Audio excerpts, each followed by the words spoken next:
And let me tell you about the Higher Self Expo July 2021. It's a 24-hour event with 33 guest speakers who are sharing their wisdom and exploring the connection between science and spirituality. Today's guest is a guest speaker at this event. To register your place and find out more, go to www.higherselfexpo.com. Hey everyone, it's Louisa Munson from Feel Good Astrology, and I'm here today to have a feel good conversation with a pretty far out and exciting guest. If I was to say, can you imagine just having a sudden awakening?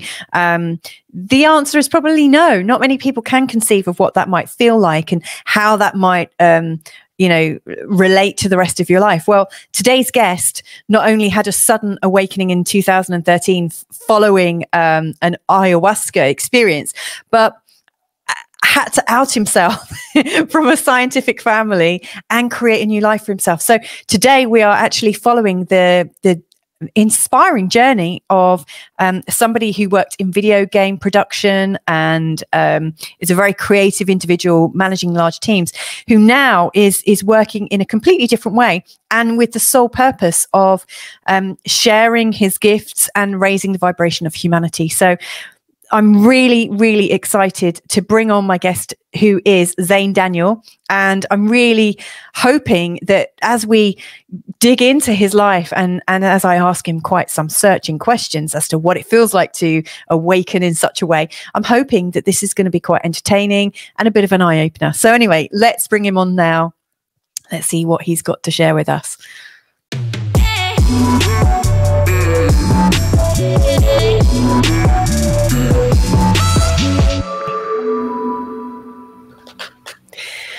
So it's my absolute pleasure to bring on my guest today, and my guest is Zayn Daniels. Zayn, how are you? Hello, welcome to the show.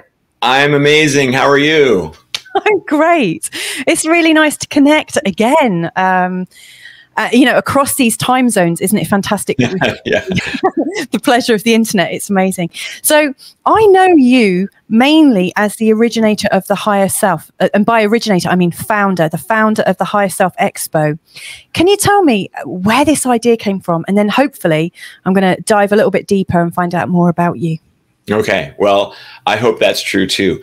So I came up with the idea for the Higher Self Expo really because so I have to step back. I was a producer in the video game industry. I had an awakening experience. And what I'd always wanted to do is do the van life thing, travel around in a camper van and, just explore wherever I could drive to. So when I realized that I had these special gifts and that I started to go somewhere in this world, in this field, or in this community, I thought, I'm starting to get to speak at different events and conferences and things. So I said, you know what? Let's leave that career behind. Let's get the van and then let's travel around and do these sorts of conferences and festivals and expos and that sort of thing. And so I started doing that. But then, of course, COVID happened. And so now I'm on the road and with nowhere to go. So I thought, we got a problem here. How are we going to do this? And the other thing I was kind of noticing is that I kind of isolated myself, I would do my own thing. I'd have my own followers, and I really didn't expand very much. And I didn't get to know many of the other light workers unless they were speaking at the same event I was. Yeah. So I thought, what would be really cool is to take advantage of this situation and create my own expo, my own conference. It would be online only. And then I would get to meet lots and lots of light workers and, really expand myself. And so we came up with that idea pretty much in March of 2020. And we had our very first one like a month and a half later. So we rushed and got a 1 full day event. And already it's at the time of this recording, it's July, or it's May of 2021. And so July of 2021 will be our 4th event. So we hurried up and we made lots of events happen within the first year's time. So now we feel like we're getting good at it. We're getting out there. We've got a decent sized audience. It's growing every time. So it's exciting because on this one, we're going to do, for the first time ever, 24 straight hours with 6 hosts across the world. So each 8 hours, we go to a new continent until we get all the way back around the world again. So I don't think that there's been anything else like that in our space, any 24-hour thing. So we're kind of excited to be blazing that trail. And we're going to have 33 speakers from around the world. And we're trying to hit, too, some places maybe people didn't know that there were that many light workers. Like, we want to get some from South America and Africa and Asia, because normally we hear about the ones in Europe and Australia and the US. So it's going to be really fun to kind of expand that as well. Wow. Yeah, I mean, that's a very ambitious project. And I love the fact that, it's going from one side of the world in a kind of cosmic Mexican wave all the way around, wave of healing. And in fact, I was actually on the, on StreamYard this morning with one of your hosts in Australia this morning. So it's really international. How has life prepared you for this immense role? I mean, you were talking about video game production and also the idea of van life, and how has that also fitted in? Where has that supported you? Oh my gosh, so many different things to answer there. I've always kind of really enjoyed having a team of people. So when I was a producer in the video game industry, I was in charge of a large team in many cases. So I got used to working with artists and programmers and designers and all these different creatives. So that kind of put me in the position to be able to handle larger projects like this. Also, it gave me the opportunity to kind of realize that life is a video game, essentially. So, and I use a little bit of that. I don't talk about that a lot, but I use a little bit of that in kind of my philosophies and my guidance and my teachings. But yeah, so, the other things that I always did is I was always very creative myself, and I always created new things. So I was creating aquariums with live plants and beautiful fish and all that. When I was younger, I had my own arena football league website, which is a very United States league. I was just always following my passions. And I think that's really what it comes down to. When we follow our passions, when we follow our highest excitement, we're led down a synchronistic path. And so that's definitely what I've always done. And so now I have lots and lots of projects going on simultaneously because they've all been my passion projects. Yeah, I hear that in the way you're talking. And I imagine it's not so much of a shift of working with creative people to working with largely intuitive people. I imagine there are some similarities in their mindsets and how they prefer to work.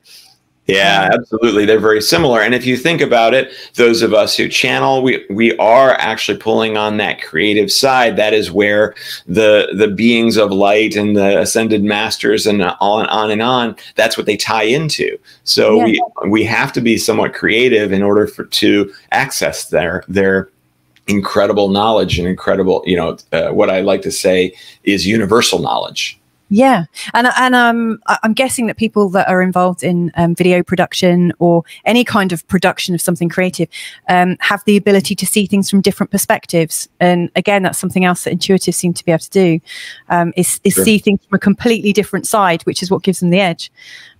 Wow. So it's funny that you've moved from one project to another and you've got that similarity going on. I love that. If it's okay, then can we delve into how your life has changed from your sudden awakening following your ayahuasca experience? Was that It's okay. Let's do that. Yes. Yeah. Okay. So I was raised by scientists. I always like to say it that way. So my grandfather was a chemist who worked on the triggers for the H-bomb after World War II. So he had to put on the hazmat suit and go underground, and he had a secret job for 30, 40 years. He didn't tell anybody in the family what he was doing, actually, until later. He wasn't allowed to, including my grandma. He couldn't even tell her. So, yeah, so it was a very fun Christmas or Thanksgiving or whenever it was that he finally revealed to us all this backstory that we didn't realize was actually happening. But anyway, in addition to that, pretty much all the males in the family, all my uncles and my father were all electrical engineers or different types of engineers. So I was really raised to believe that spirituality and religion was something to be ignored. It was something to, you know, maybe that we would chuckle, hee hee, the rest of the world believes this silliness, you know? Yeah.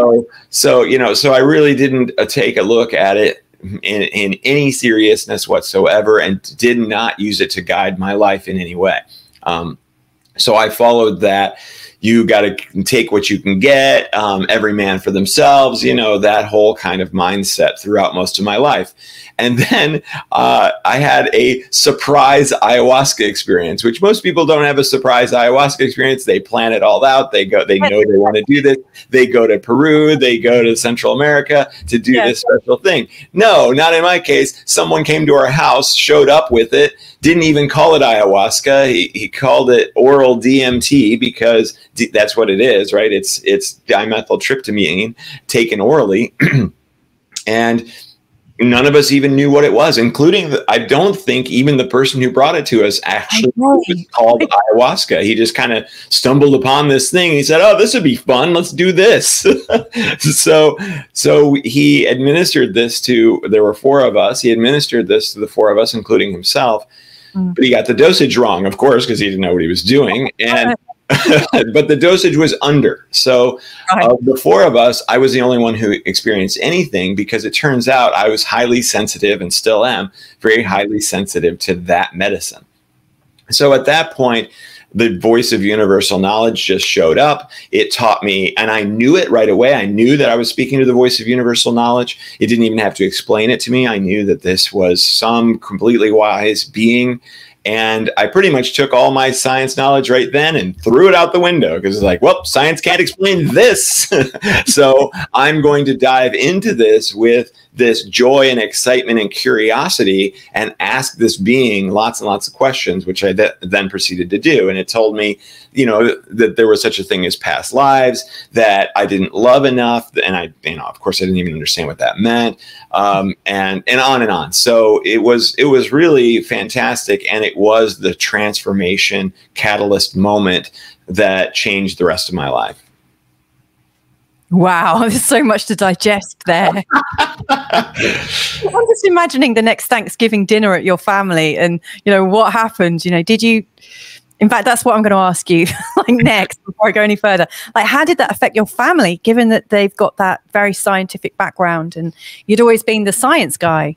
Right. Yeah. I mean, I pretty much didn't tell them for a while. I just told a couple that I thought could take it, could handle it. And it went very well, actually. And it was fun, because the one member of my family that I can think of that I mentioned it to, she was like, oh, okay, good. You know, because I think she was tired of being surrounded by the science viewpoint, and was excited that, oh, there was somebody in the family that she could trust and rely on, that actually said, oh no, all the science, well, the science has sort of got it figured out, but there's a lot more to this than that. Yeah. Right. No, I feel that totally. So the universal voice of knowledge, I love that name, because, you know, people call it all sorts of different things. Is that your go-to place now? I mean, does that sort of channel through you? Do you connect into it? What's your relationship with it? Or is it like fully embodied in you now? Right. So, yeah, it's very integrated. And, you know, what I discovered was, after that ayahuasca experience, at any moment I could actually speak to that voice still, even though I was no longer on the medicine. And so that was really beautiful to be able to do that. But I didn't understand. I really still didn't understand what it was, or what I was speaking to, or how significant it was, because at that point I hadn't even heard of channels. I didn't know that channeling existed as a thing. The only thing I knew about non-religious spirituality was things like, oh, we're all connected and we're all one, or psychics, which I figured was just it was just more of a shyster sort of situation, that they were trying to fool you into thinking that they had these powers. So So my understanding of that world was very, very limited. And so it took a long time of kind of experimenting and finding some different channels, of course, by accident, synchronistically, that I started to realize, oh, okay, so that's actually a thing. And there's mediums. I didn't know what a medium was. And, so I was learning all of this and I was doing it at the same time. So now, yeah, I would say that it's very integrated, and I've learned more about who I'm speaking to. And that took some time, because when I first started asking them, they would say, it's not important. What's important is the information. What's important is the healing. So they wouldn't really identify themselves. But now I know that in many cases, it's been the Hathors. Which is, that extra dimensional collective that incarnated here on Earth during Egypt's golden age. I was incarnated among them during that time. Wow. Which is where I learned how to do the soul essence activation, which is my main modality. But so that experience and that process really led me down more and more discovery of, there are actually a lot of different beings. The spirit of ayahuasca is accessible to me. The Arcturians, the Andromedans, some of the archangels, and it goes on. And as you learn more and more, you realize, oh my gosh, okay, you've got access to all these beings. At the same time, that's really just kind of the voice of universal knowledge. They're all pulling from that information one way or the other. And it's all you at the same time. So, it's that wonderful paradox of the spiritual community, the spiritual world.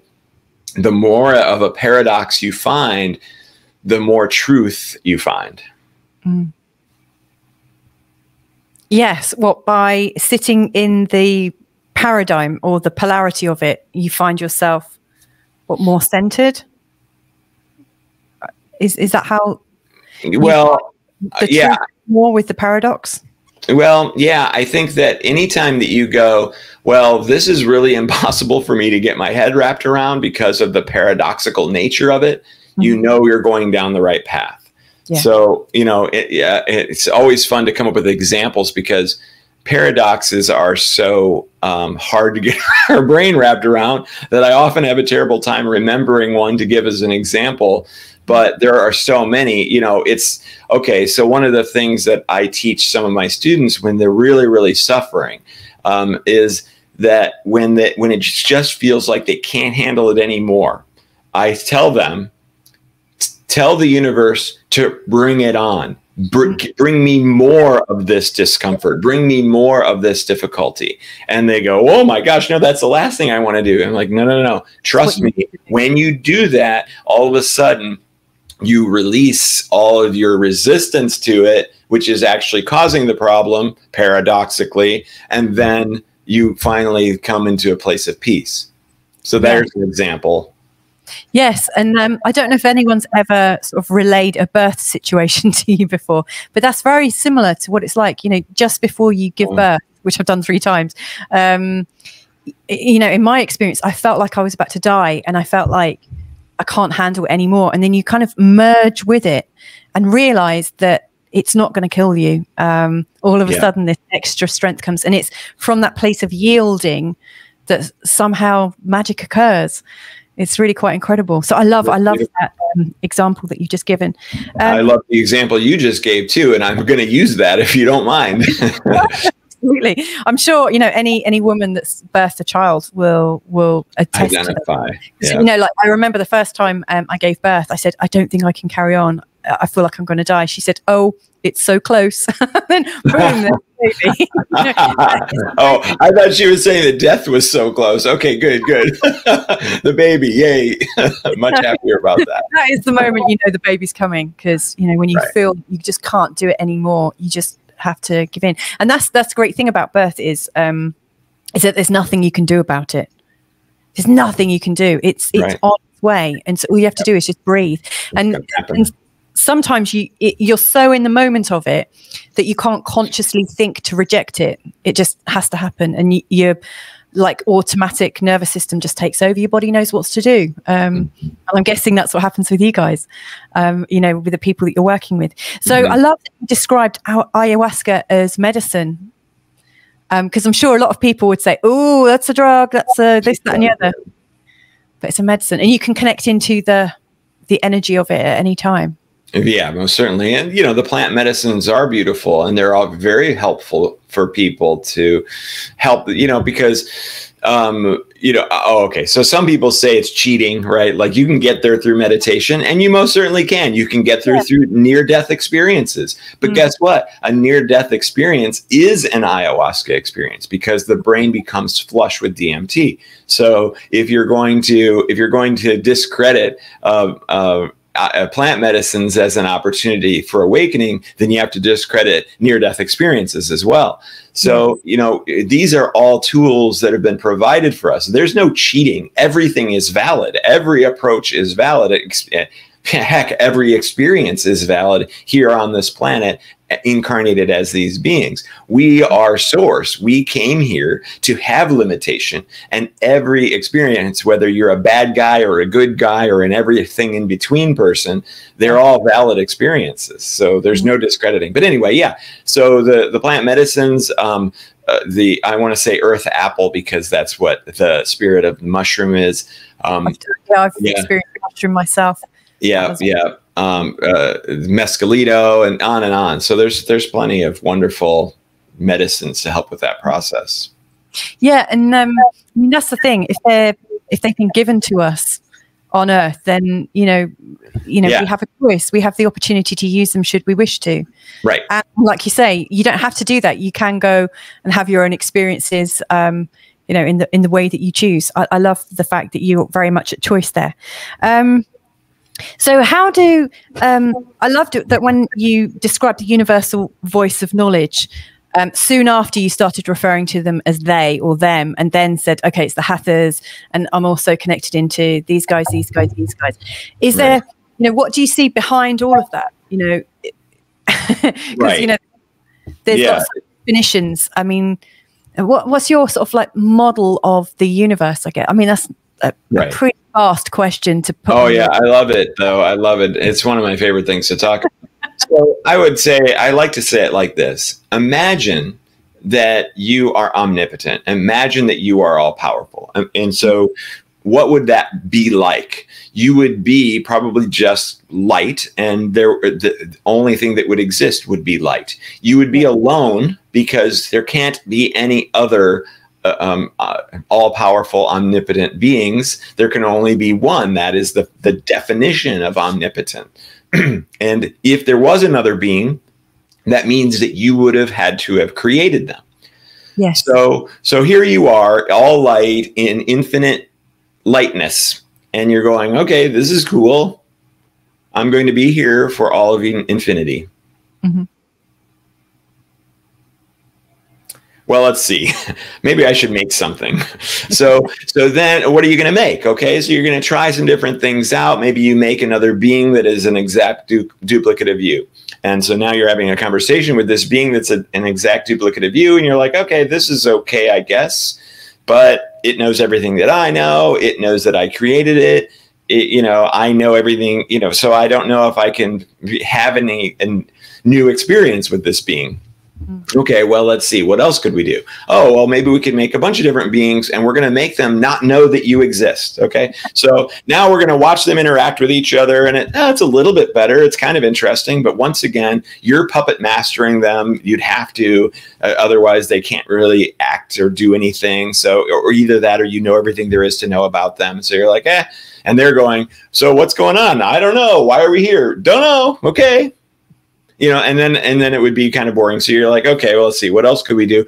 I know, let's make it so that these beings can cease to exist through a process called death, and they appear through a process called birth, which means I also have to create the concept of time. And so you're making all this stuff, and you make this treacherous world and put them on it, and they're like, oh my gosh, and they take everything really seriously, and they're running about trying to survive, and they're saber-toothed tigers, and all this stuff, and you're like, okay, now this is getting interesting, like this is pretty cool.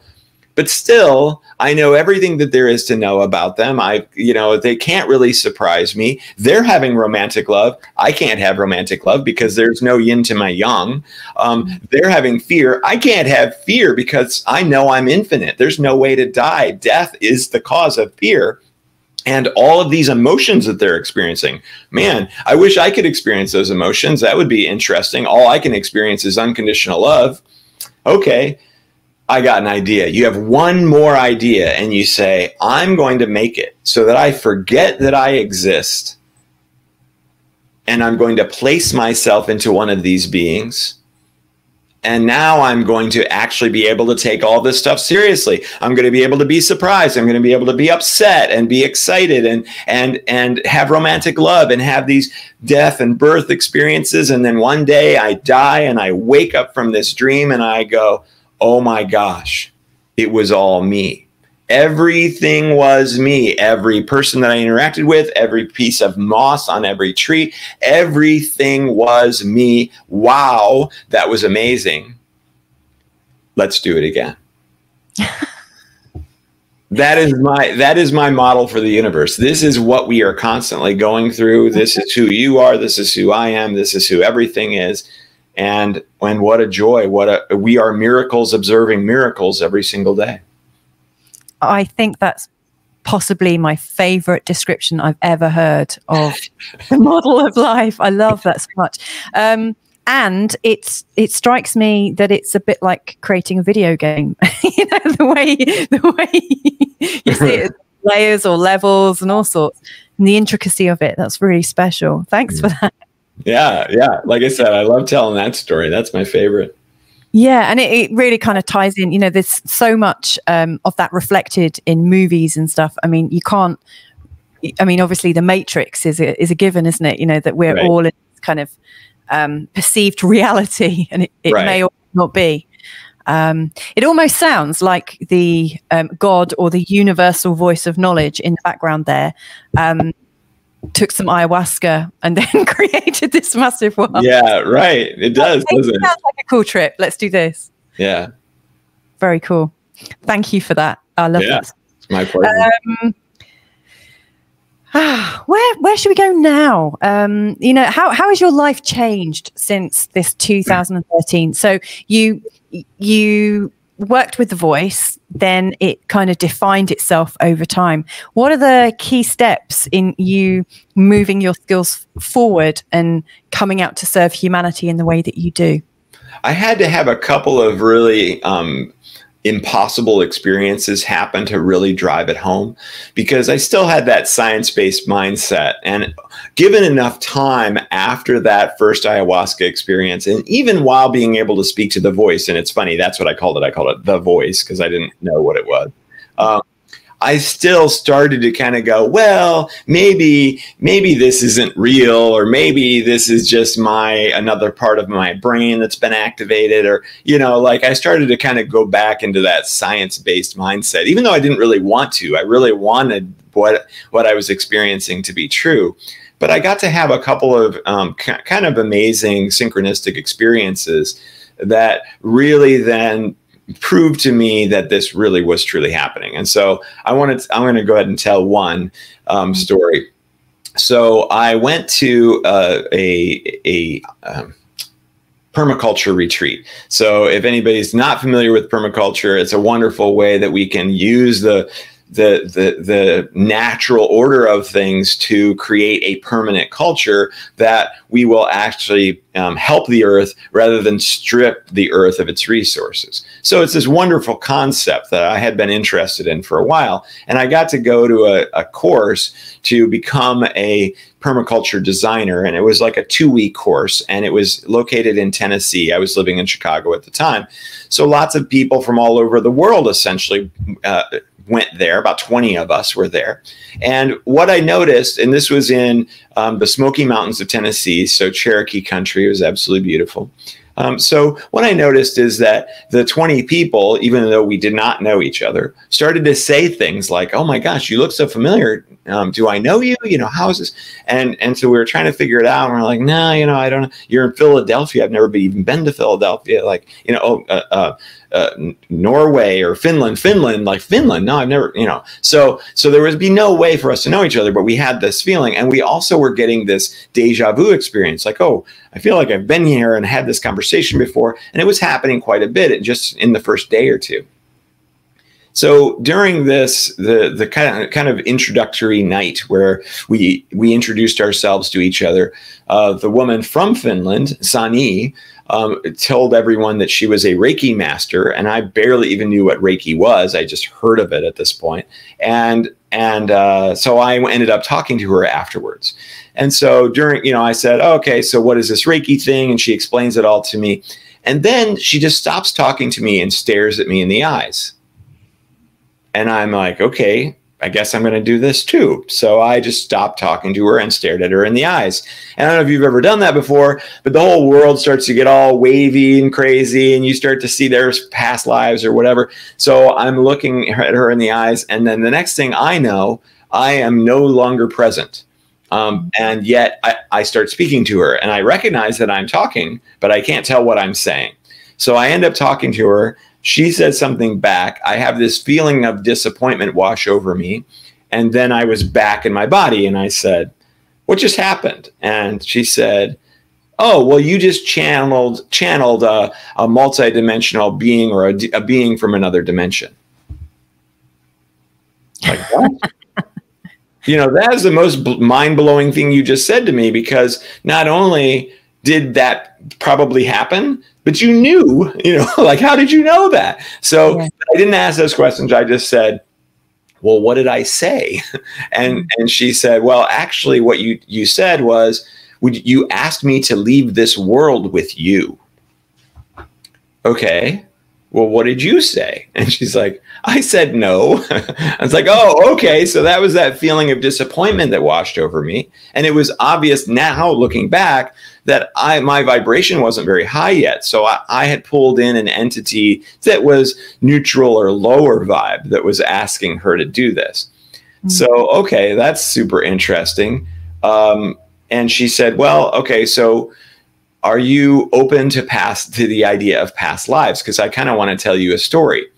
Like, mm-hmm. "Oh, no. All right. So my science mind is kind of trying to say, well, not really. We're not really open to that." And like, "Yeah, but the ayahuasca said that there was, you know." "Yeah, but we're not really open to that." So, but I didn't want to lie, but I wanted to hear the story. And so I said something like, "The only thing that I know is that I know nothing." Yes. And so, right. And she's like, "Oh, okay." And I think that's like a Socrates quote or something. I forget who said that originally. But anyway, she says, "Oh, okay. Well, it sounds like you're open-minded enough." So she proceeded to say, "You know how everybody in this group feels like we already know each other, and that the deja vu feelings we've been having?" "Yeah, of course." "Well, I feel like that this is related to this kind of past life regression that I had." She said, "I was meditating, and I had this vision that we were all part of a Cherokee tribe, and we've been brought back here together for some reason, you know, centuries later." She's like, I don't know why we're back together again, but we are back together again." Like, oh my gosh, wow. Okay. that's pretty cool. And there was this feeling of like, yeah, you know what? You know, that feels right, actually. Okay, yeah. So, you know, I kind of want to tell the other people in the group this theory of yours and see what they say. You know, here I am. I'm probably being the science person at that point. And then she's like, yeah, okay, go ahead and do that. Okay, so now I'm going around asking people about this, and they're all saying, "Oh my gosh, that explains it," right? Like, that's so great. Every single person that I told absolutely believed it. They were for sure on board with that idea, right? So I'm thinking, okay, so here's my proof, right? That's pretty awesome. So I want to. It's getting funny dark in here. I'm trying to. Now I've got some blue light going on. Okay, so anyway. So now I have this kind of excitement about, oh, right, we are all this part of this Cherokee tribe that's been brought back for some reason. This is great. So a couple of days later, she sees me again and she pulls me aside and she says, I kind of want to tell you the rest of that story. And so she proceeded to say that the full story was that a couple of years ago, when she was having this meditation, she felt like, or she had this vision that our tribe was under attack and we were escaping and trying to get away. And she said there was a meetup point that we were all supposed to go to at some point in the event of something like this happening. And she was one of the last people to leave the village because she was trying to make sure that everybody made it out okay. Yeah. So she finally got to the meetup point, and here we are. She found that the whole tribe was there at the meetup point, but they were all hung to death in trees. And at that moment, she cried and needed to grieve for them because no one had done so in the past. Mm. So she told me this story, and then she told me, you know, you probably shouldn't go around telling everybody this one because it's kind of gruesome and, you know, we don't want to bring everybody down. I said, yeah, okay, that makes sense. I won't tell anybody. So then a couple of days later, I have an opportunity to talk to another fellow in the tribe or in the group who was pretty loved by everybody. You know, he was a farmer and he was a rapper and he was a musician. He could play guitar. You know, just a really interesting guy. So it was super fun to be able to go on a little walk with him. So I mentioned him, oh, you know, the thing where Sani thinks that we're all part of a Cherokee tribe, right? He's like, oh, no, I hadn't heard that. And I realized I hadn't told everybody in the group. And he said, you know, I feel like I need to tell you this story. And she, you know, he stopped walking and really like looked at the ground and really thought this through. And he said, so a couple of years ago, I was having trouble with my farm. My farm was in trouble. And so a friend of mine had come over and he saw that I was feeling pretty bad about it. I was pretty worried. And he put his hand on my shoulder and he said, John, are you okay? And he said it in that way that it made him start to cry, right? And so he decided to just let it out. He could have held it back, but he decided to let it out. He said it's the hardest he'd ever cried in his life.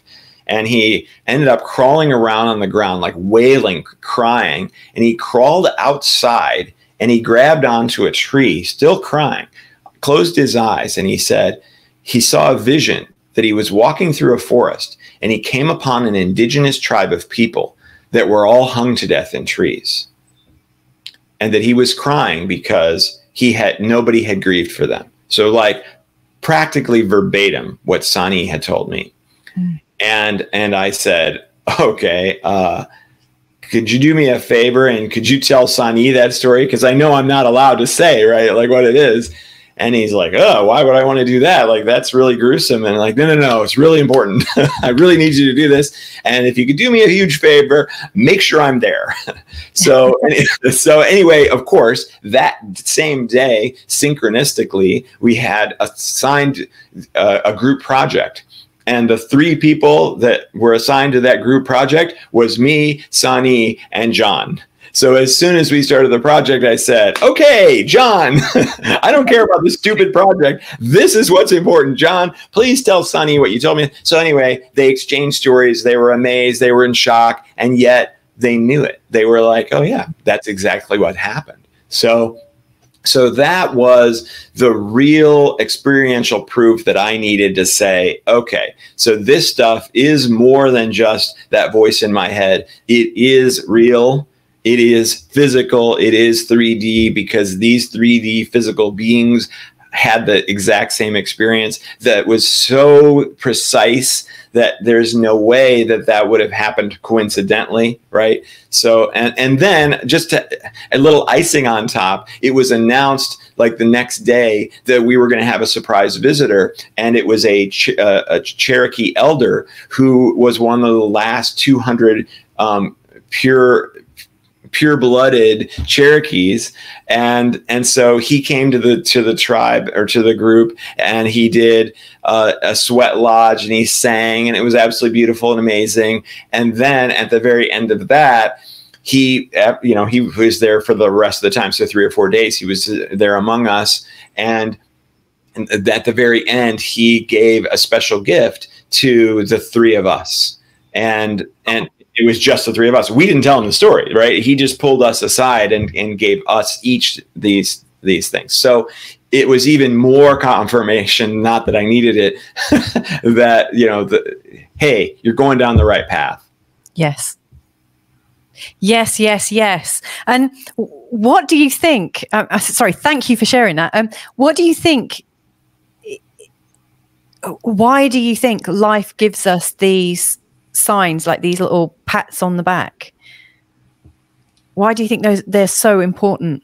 You know, because they do, don't they? Yeah. Oh, absolutely. Yeah. And it's to, you know, it's to help us realize that those things are possible, and to help us hone our abilities to detect those things, because, you know, that one was super in my face, right? Like, I didn't have to do any kind of interpretation on that. I didn't have to, like, oh, because, you know, oh, the hawk flew over and the feather fell, and, you know, like, I didn't have to do any of that stuff, right? Yeah. It was just like, bam, here it is in direct English, right?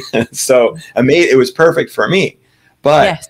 but you know, it still then opened me to the idea that all kinds of signs and symbols are possible to give us the information that we need. And that is kind of the magic of this life, because of course the beings of light could all just show up and knock on our doors and go, hey, you know what, this is all wrong. You guys are doing this wrong. We should do it that way. And here's who I am, and here's who you are. But what fun is that, right? So there's this experience is this amazing miracle mystery, and that's what makes it interesting. And you know, those who say it's too hard to get to this information, or why don't they just do this? You know, look at this world as art. Look at this experience as art, as creativity, as beauty, and then, you know, it all makes sense. Yes. I love that. So that was one of the key steps in helping you realize that what you had access to was real, and it was an important part of your life.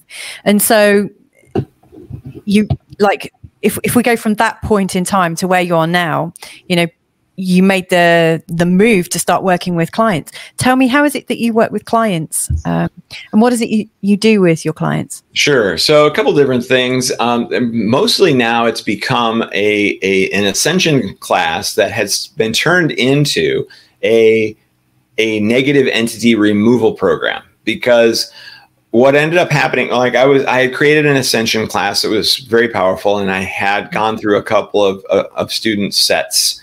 And then there was a YouTube video that I had made that was removing negative entity attachments, because that's very easy for me to do.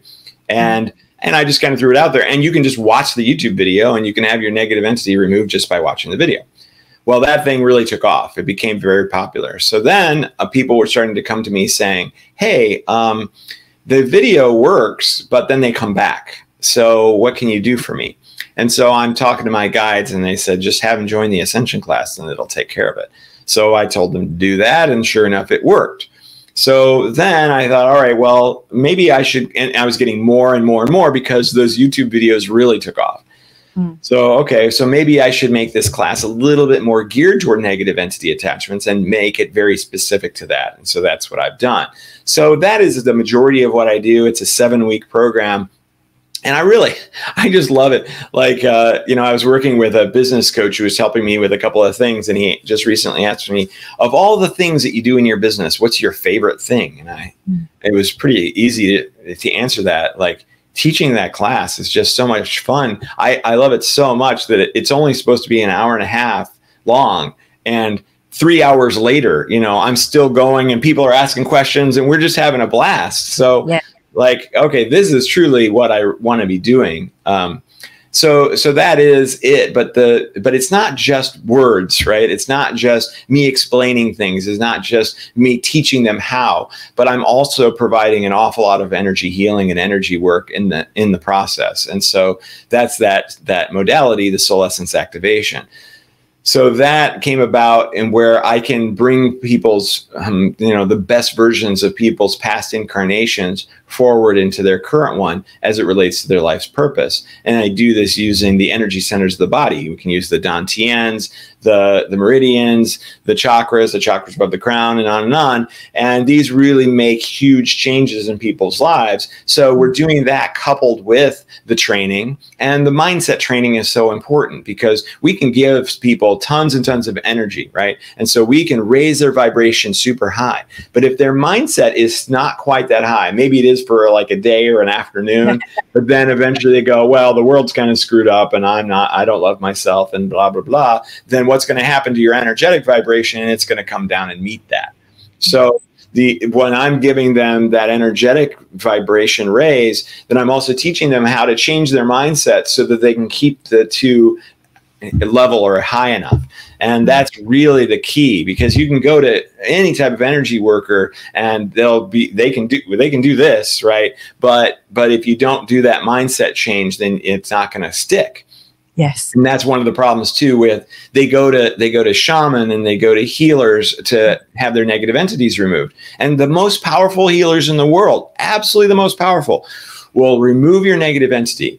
But if you aren't doing what you need to do, you'll just call them right back to you. It doesn't matter who does it, you'll just bring them back. So that's why the program has been so successful, because it's teaching people how to make those changes in their lives that they need to make to keep that from happening anymore. And of course, by doing that, they are revealing their gifts, they're revealing their life purpose and mission, because they're taking the action necessary to raise their vibration and put themselves in a position of discovering how powerful they are. Because when they're attacked by negative entities, they're in this kind of pose. They're like, oh no, don't hurt me, don't do this, like I don't like that, and keep away.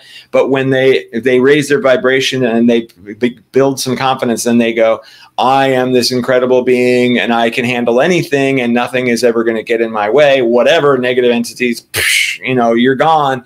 And now the beings that they're supposed to talk to, their spirit team can come through and they can start doing all these amazing things that they're supposed to do. So essentially, the negative entity attachments are driving them to go ahead and learn their mission and learn their purpose and discover their gifts. So, in this weird back-asswards way, they're actually helping people, even though it feels like that's not the case at all. Yes. I keep saying yes after you've answered things. So, you're obviously doing something really right. So, you're a publisher too. Right. So you're not an intuitive guided light worker, but you're also a publisher. So can you talk to me a little bit around what you've been publishing? Sure. Okay. So I've got a plan, right? So my purpose, my purpose is to help raise the vibration of the planet as much as possible.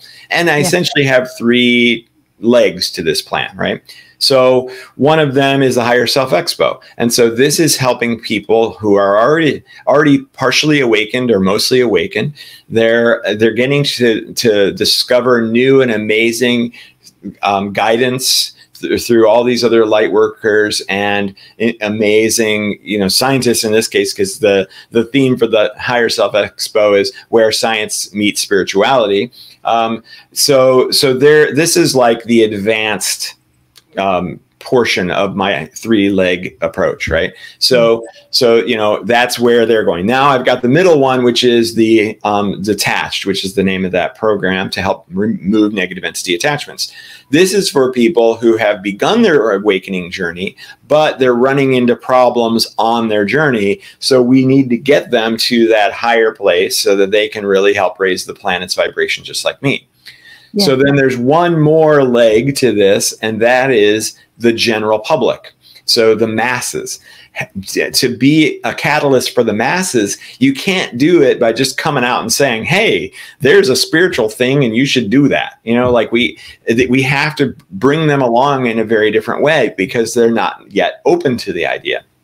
So that's really where the comic book comes in. So I publish my own comic book series about enlightenment, but it's written in a very non-spiritual way. Like, it is not overtures of spirituality. It is a general, normal kind of story that you might see it's a little bit like the movie Liar Liar with Jim Carrey. So, we have a kind of like a little supernatural element in the midst of a normal everyday life. And that supernatural element happens when this greedy corporate analyst is visited by a being of light one night, touches him on the forehead, changes him so that he can only help other people and he can't just make money for himself anymore. And he was, the top of his industry. He was trying to retire early and everything. And so now he's scrambling, trying to figure out how he's going to continue this life, even though now he's running around helping people when he should be working on his project at work or whatever. And in this process, this reluctant hero discovers that actually he really likes helping other people. There's an incredible reward that he receives from that. We're built with that already. It's part of our programming. And not only that, but there's another supernatural element that he discovers, that every time he helps someone, they get it too. Now they have to go out and help other people. Yeah. So that is the way that I'm describing enlightenment to the masses, is just helping others. So what ends up happening with people who read that is they reach out to me and they say things like, "What did you do to me?" Because not only are they reading it and they're realizing, oh wow, this sounds like a way better life than the one that I'm living right now.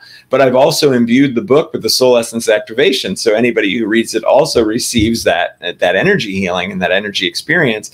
And so many times people have reached out to me and said, what the hell, what's happening to me? And so it has been a catalyst for awakening for multiple people.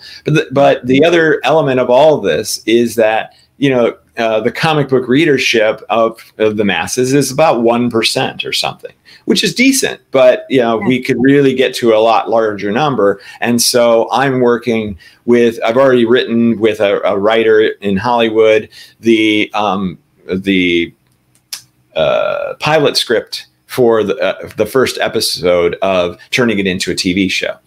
Wow. So I'm on a path to get that turned into a TV show and make it a much larger audience. What the difference between 1% and like 80% or something like that are people watching shows. So what's the title of your book, Zane? The title is Righteous.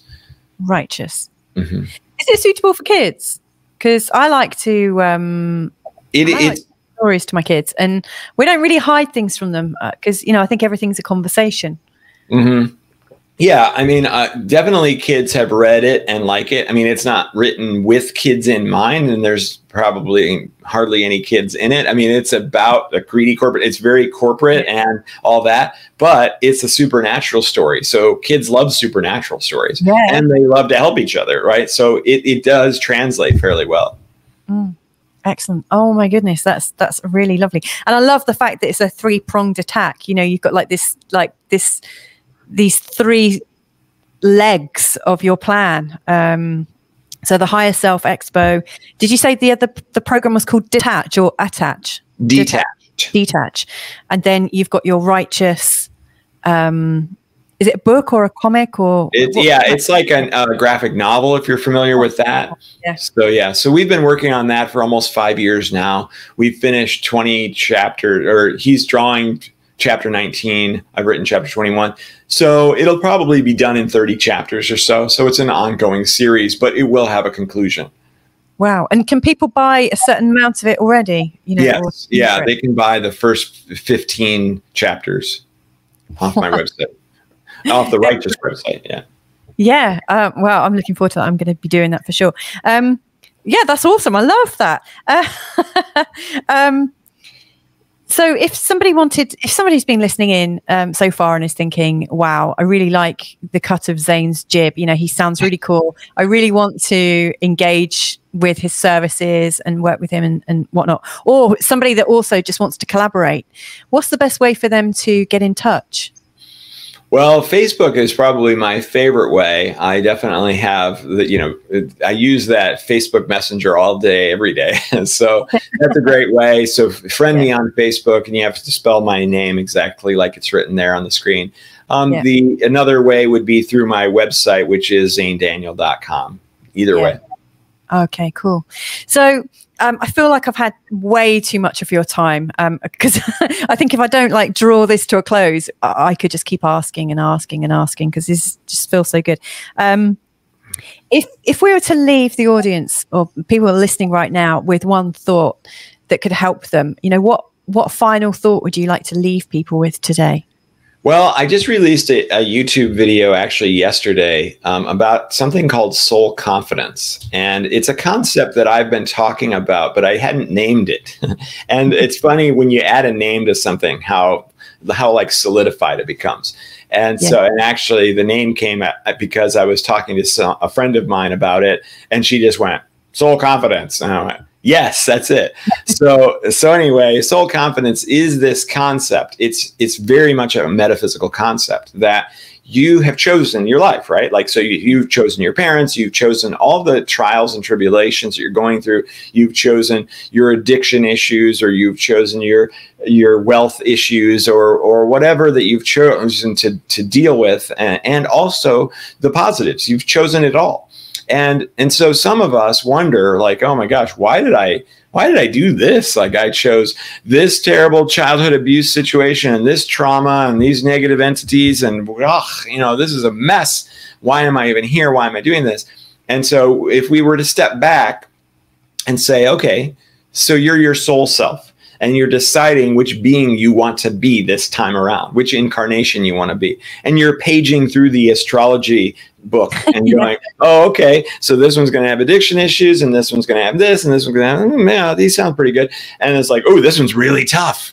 Yeah, I can do that. I'm sure I can do that. I can handle anything. I have soul confidence that I am infinite, that everything is going to work out fine. It's only going to be 80, 90 years, which is like a blip in my infinite existence. So yeah, let's do this. We can handle this. We can handle one that's more difficult than this, but this seems like a good one this time. So if you can kind of step back and look at your challenges and go, oh, wait, this version of me that maybe I don't feel that connected with actually chose all of this because he or she knew that I could handle this situation, then maybe I can trust that. Maybe that is a fact. And maybe I can step into that person, into that soul self, and recognize that, yes, this is all temporary. Suffering is temporary. Joy is temporary. All of it is temporary.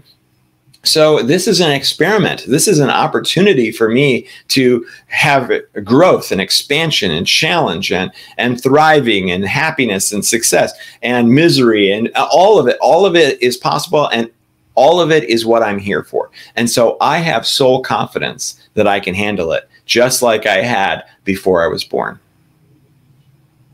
Wow, that's beautiful. I love it. I love the name. I love the concept. Thank you so much for your time today, Zayn. It was my pleasure. Yeah, this was great. Thank you so much. Yeah, thank you. Will you come back again and talk some more? Yes. Excellent. Cool. Well, let's leave that there then. Thank you so much. All right. Let's speak soon. I love everyone unconditionally. Oh my goodness. I didn't quite anticipate having as much fun as I did just then speaking with Zayn. That was awesome. So there you go. That is the answer to your question. So if you think about it, you know, what does video production, ayahuasca, awakening, a three-pronged vision for the future, what does that all have in common, and how does it all work together? There's your answer. Zayn Daniels has a really rich way of expressing himself and functioning in the world. I love it. So thank you so much for joining us today. If you want to get in contact with either of us, then just look below and you'll see the links all down below, you know, so you can make contact with him, subscribe to his channel, go to his website, buy that book, Righteous. I mean, it's all, you know, there's so much there. If you like these conversations and want to listen into more, so please do subscribe. Or every subscription really helps me. It helps me continue. It makes me think, yeah, actually, this is worth doing. So anyway, thanks a lot. Take care. And hopefully we'll connect again real soon. Bye for now. If you've enjoyed this conversation, then why not support today's guest at the Higher Self Expo in July 2021? The Higher Self Expo is a worldwide 24-hour event with 33 guest speakers who are all sharing their wisdom and exploring the connection between science and spirituality. To register your place and find out more, go to www.higherselfexpo.com.